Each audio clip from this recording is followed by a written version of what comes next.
Pinky was a stray cat that I fell in love with and adopted. My mother was not receptive at first, but as time went on and the weather got colder, she brought her in the house, and we all fell in love. And Pinky was good cat, quiet, just like she was made for the family. She had her own house in the basement, and that's where she stayed. And we come downstairs, and my mother did her ironing down there, and she would play with the cord and play with my mother. And finally she was just perfect. She was just perfect for the family. I was actually at the hospital. My father had passed away that day. And Pinky, for some strange reason, my parents told me what happened. She darted out and got hit by a car. Hit and run, of course. She was still alive. My parents were panicking. They didn't know what to do. So my dad got on the phone and called my stepfather. Actually, he got on the phone and called for to check to see where the emergency vets were in Cleveland.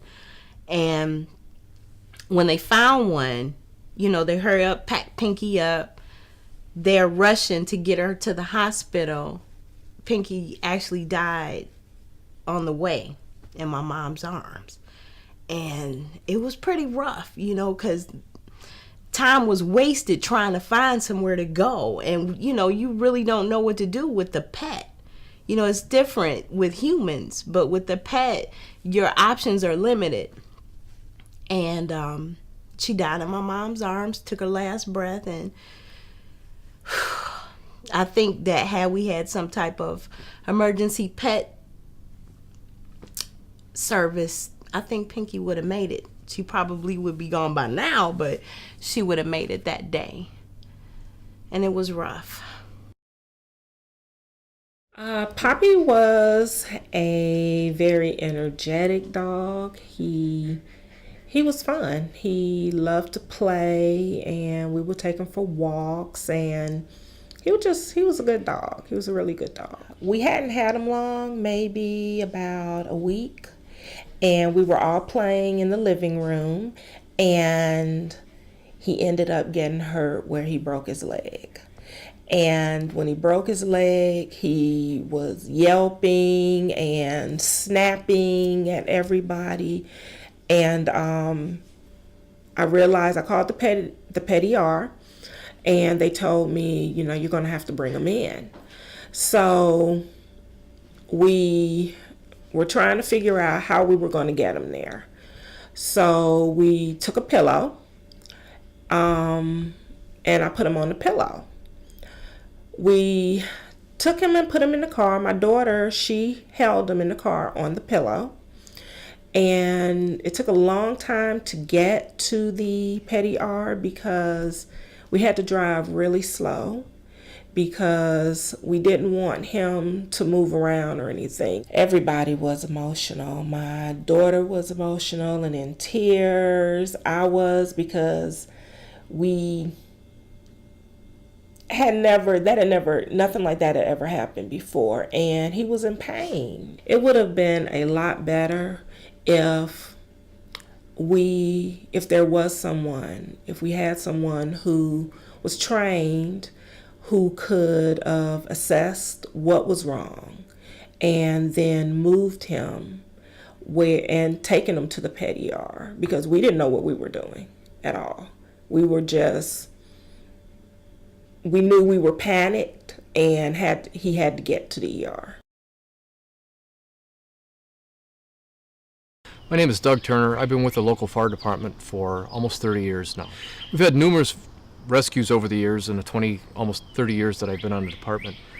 They range from anywhere from getting a dog that fell over a cliff, we've rappelled down to get it, to a cat in a furnace. We even had one time a cat on a remodeled house. The cat fell down into the wall. We used a thermal imaging camera to go in and see the spot where it looked like the cat, and we got permission to bust out the drywall, and we were able to pull the cat out to safety. In our community, if you call and say that your pet is injured, or trapped somewhere, we'll come out and try to help you free the cat or the dog or whatever it is. But beyond that, that's all we do. We'll help you rescue the pet, but as far as transportation, we don't do that. Our standard operating procedures won't allow us to do that. If it's injured, there's nothing we can do. We don't have any training on how to work on a pet, or how to bandage it or anything like that. So basically, if we rescue it and it's free, we're done. We're not going to transport it. The fires we've been at, we've pulled a dog or a cat out and used a pet mask that we have and revived them. If it was a person and we've revived them, they're going to the hospital to get checked because we don't know what kind of damage it did to their lungs. As a pet, we don't do that because we don't transport. So that's where it would be up to the owner of the pet to either transport themselves, or if the pet is injured, maybe you don't want to move it, that would be a good place to call the pet ambulance service to come transport the pet at that point. In my years on the fire department, nearly 30 years, we've gone to numerous rescues. We have gone into numerous houses and pulled pets out. Sometimes they make it, sometimes they don't. And it's a tragedy for the family when they don't, because it's a family member. And I've seen their faces, I've seen the owners' faces and how hurt they are when they find out their pet didn't make it. So I absolutely believe there is a need for Squad 51 pet emergency response. As Northeast Ohio's only 24-hour emergency veterinary response unit, Squad 51's mission is simply to provide on-site emergency medical care and transportation for your sick or injured pet.